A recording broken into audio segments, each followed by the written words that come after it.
The best traders in the world have one thing in common, and it's not the way that they trade stocks, it's their trading psychology. So, here are my 5 biggest trading psychology lessons from 25 years of trading. This is probably the most important trading video I've ever made. So please pay attention, watch this, watch it repeatedly, take notes, share this, and remember these lessons. Lesson number 1, scared trading makes trading not so scary. I know no one wants to be scared, no one wants to trade scared, but if you're scared while trading, guess what? That means that you're finally respecting risk. Risk management is key. The problem isn't fear. The problem is ignoring it. Many traders think that fear is a flaw, so they try to suppress it. They try to trade through it. They try to size up to get used to it. That's how you blow up. That's how you lose everything. Scared trading is not panic selling. Scared trading is not hesitation or second guessing or emotional paralysis. Scared trading is taking smaller size, clear invalidation, predefined risk, comfort with being wrong. Fear becomes information, useful information, when you listen to it. The key is making it less overwhelming and less risky for you, okay? Fear does useful things. It forces discipline. It prevents oversizing, overconfidence, and it encourages planning, okay? It slows down impulsive behavior and it keeps your ego in check. So if you have no fear, then you're probably going to be a reckless trader. If you have too much fear, then it's like emotional paralysis. I think that there's a healthy fear, and that encourages survival. And if you survive your learning curve, you can then get more aggressive later on. In the beginning, I didn't have enough fear. I used to bet big. I used to gamble. I used to hodl. I had no risk management in the beginning. Many trades I took, I risked far too much. And sometimes I lost big unnecessarily, okay? You can still make a lot of money by focusing on solid setups and taking only small parts of the big move. Too many traders think they need to take big risks. They think they need to make big money, like it's, about manhood and it's about ego. Scared money doesn't make money. Scared money does make money when you trade volatile stocks. There's more than enough money to go around taking singles, and it's far more responsible, and you have far higher odds. So it's win-win. Never forget, 90% of traders lose. Why? Is trading so difficult, so impossible? No. Many traders are just undisciplined, and a healthy dose of fear and risk management is a good thing. Lesson number 2, it's a marathon and not a sprint, okay? The brain is wired for speed, not probability. Dopamine rewards fast wins. Social media reinforces overnight success. Traders confuse activity with progress. Short-term wins, a lot of them especially, they create false confidence. Losses trigger revenge trading. Many traders learn the wrong lessons in the beginning, and it holds them back their entire career. So survive your learning curve.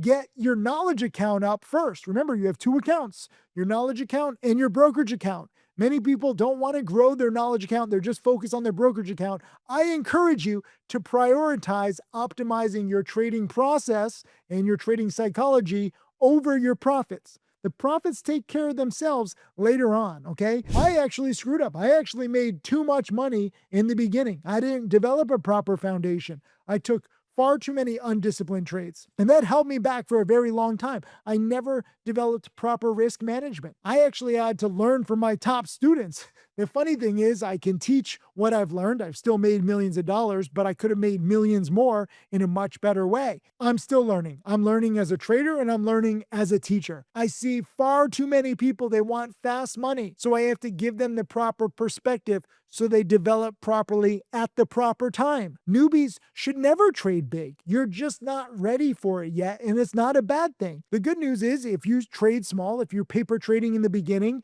you gradually develop, and then at the right time, you can size up and then you get the big gains that you want in the beginning. You just have to be patient. Everyone thinks that there's so much money to be made and you have to make as much as quickly as possible. No, you have to learn as much as possible. The more you learn, the better your odds on every trade. Then later on, you can size up and then you can really grow your account the proper way. Lesson number 3, the worst companies can actually spike the fastest, okay? This is about human bias, not fundamentals. The brain is drawn to big percentage moves, cheap prices, sudden momentum. The illusion of easy money, low quality assets spike because expectations are low. They're like, the long shot, not because the value has improved. The market uses volatility to lure impatience. What traders tell themselves, it can't go lower. It's only a small position. I'll sell fast. But what actually happens?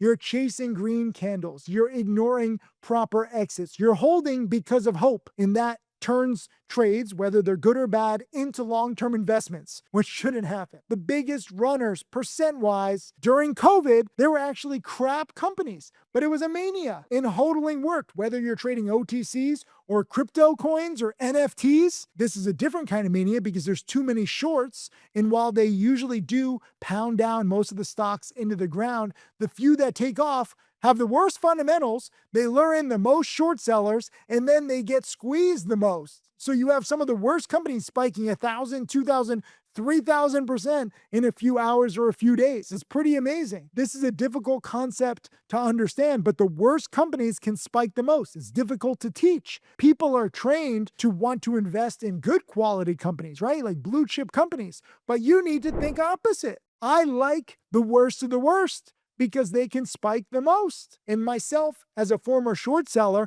I have an advantage because I know how shorts think. I encourage you, even if you're a long bias trader, learn short selling. Learn how short sellers think. Watch my early video lessons. Then you can learn both sides. I know you don't want to put money into the worst companies. It's difficult to go against the grain and put your money into, outright scams, right? I know sometimes I put my money into outright scams and people are like, what are you doing? Because I'm not investing for the long term. When the squeeze is on, whether it's a few minutes, a few hours, sometimes it's a few days, but you have to learn that with all that scamminess and all those short sellers, you have to learn to try to ride the madness. I always say, ride the hype, just never believe it. And trust me, the worst of the worst can spike the most.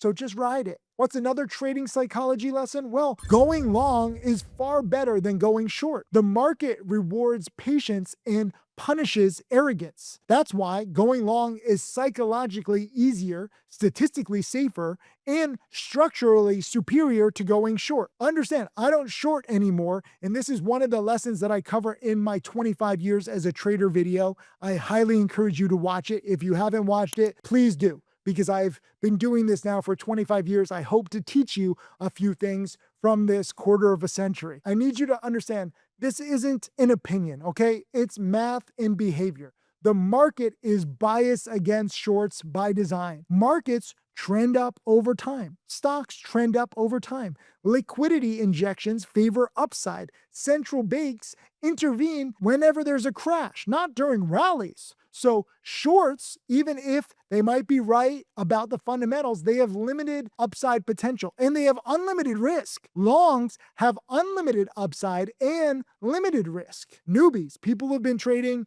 for a few days, weeks, months, or even a few years, if you have a small account, you should only go long because the squeezes are just insane right now. We're seeing some stocks go from like 2 to 10, 3 to 20, 5 to 50, like it's crazy. And if you short sell, you're risking a lot. So for me, I'm looking at these squeezes, I'm seeing these squeezes, I'm recognizing, wait a minute, if you just go long these squeezes, you can make a lot of money. Even if you don't hold the whole time, which I never do, but you can see this squeeze after squeeze after squeeze after squeeze. You'll see it every day. A lot of short sellers, they say the fundamentals say this, the valuation should be this. It doesn't matter. When there's too many shorts in a stock and the stock keeps hitting new highs, the shorts will get squeezed. I see many students making this mistake where a lot of them are short selling these companies with bad fundamentals, and maybe they go down like a little bit and the shorts are right the majority of the time. I would say like 6 or even 7,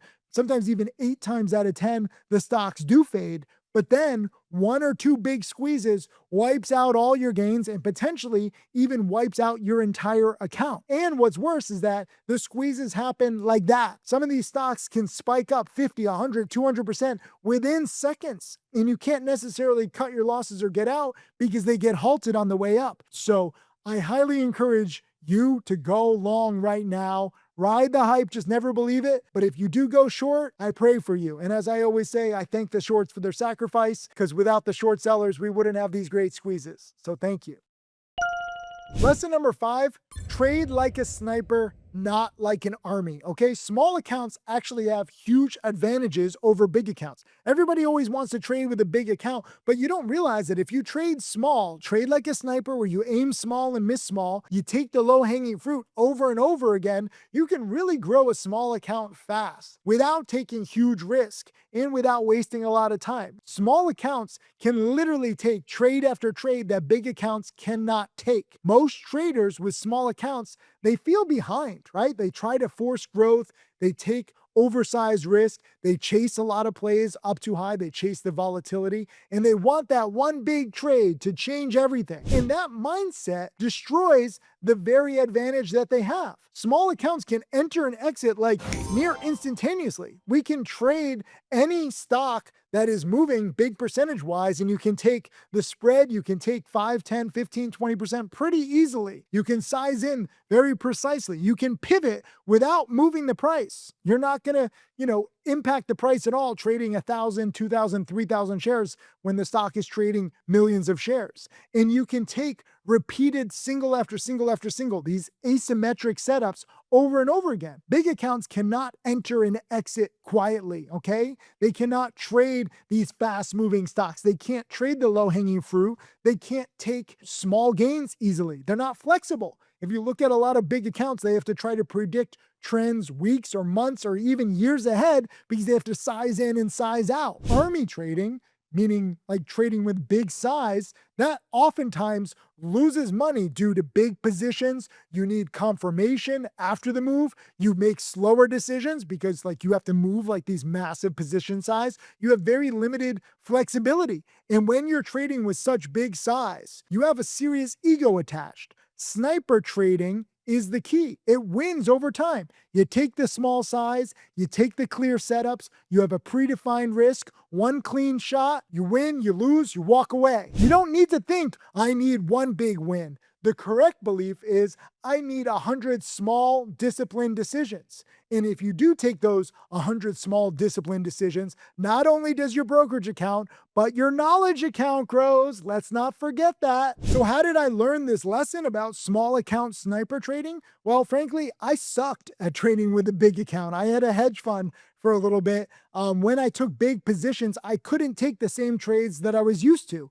I didn't have the patience, I didn't have the emotional stability, and frankly, I didn't have the strategy for trading with these massive positions. Small account trading is far easier. You can take quick hits of a few $100s, a few $1,000s, minutes, hours, sometimes days, but that's it. If you look at how I've made my nearly $8 million, my average trading profit is just $1,500. I'm really good at that. So this is part of the reason why I teach. I'm really good at small account trading, and I think that I can pass this skill down to you. 99.9% of my students will benefit from small account trading. Some of my students, like Jack Kellogg and Tim Grittani, they've made more than me. They don't need small account trading. They don't want it. But for me, I want to help everybody with a small account how to maximize that small account. I want to help an entire generation realize the beautiful potential of small account trading. I love going against the greed of Wall Street, the social media boasts of big traders, endless misinformation on social media, endless misinformation in this industry. My job